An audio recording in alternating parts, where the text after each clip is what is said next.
Hi, Sariwa, it's me. It's your Aunt Em. I'm going to read you another story. This one is called 3, 2, 1, Blast Off from Toy Story.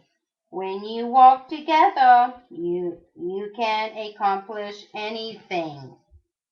Buzz and Woody, two of Andy's toys, had been captured by his poor neighbor Sid. They were abandoned in Sid's room, filled with mutant toys, scary-looking creatures made from different toy parts. Luckily, Sid had left his bedroom door open. "We are free!" Woody cried. Woody and Buzz hurried out the door. In another room, Buzz saw a TV ad for Buzz Lightyear toy shop.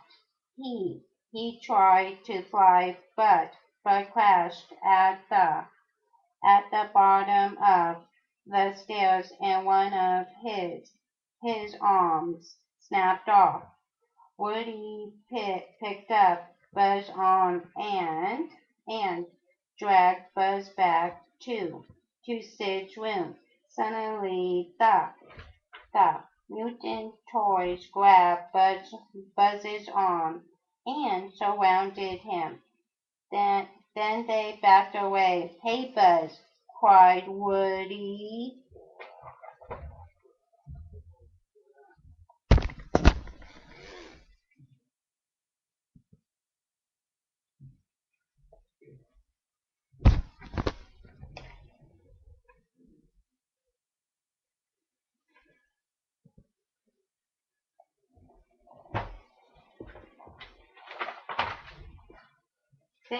They fixed your arm. Well, what do you know? These guys are on our side. Just then Sid ran into the room.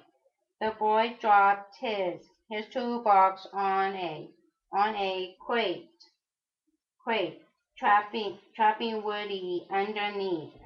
Now Sid said, what will I blow up?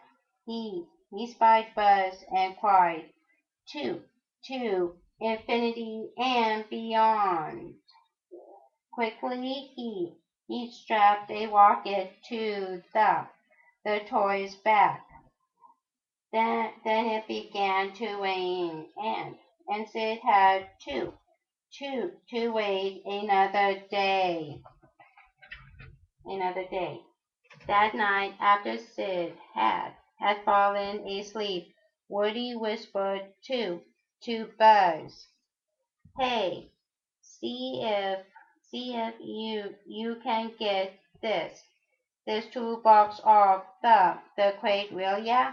Then I will get that rocket thing off you. Who cares if I get blown up?"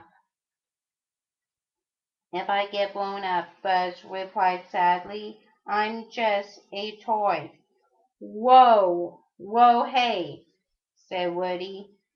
"There's a kid next door who thinks you're the greatest, and it's not because you are a space ranger. It's because you are a toy, his toy, his toy." Buzz stood up and pushed the toolbox off the crate. Woody wiggled free.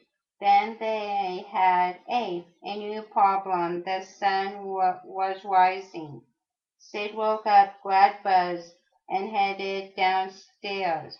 Woody begged the mutant toys for help. "Please," said Woody. "He's my friend."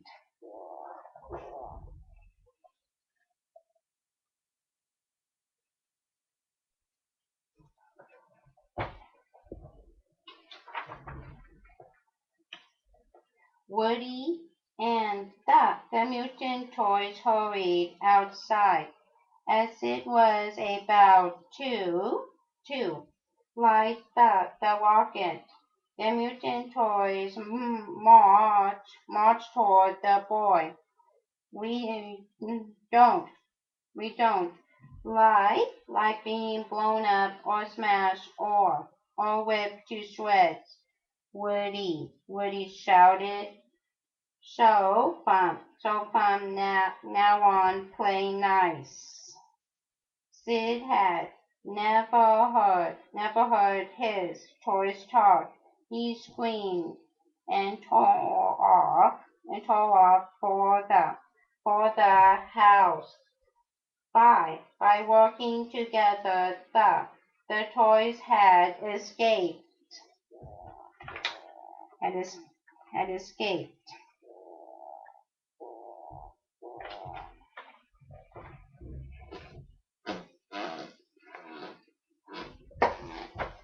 That's the end of that story, Sariwa. I'll read you another story very soon. Okay. Bye bye for now. Lots of love and kisses.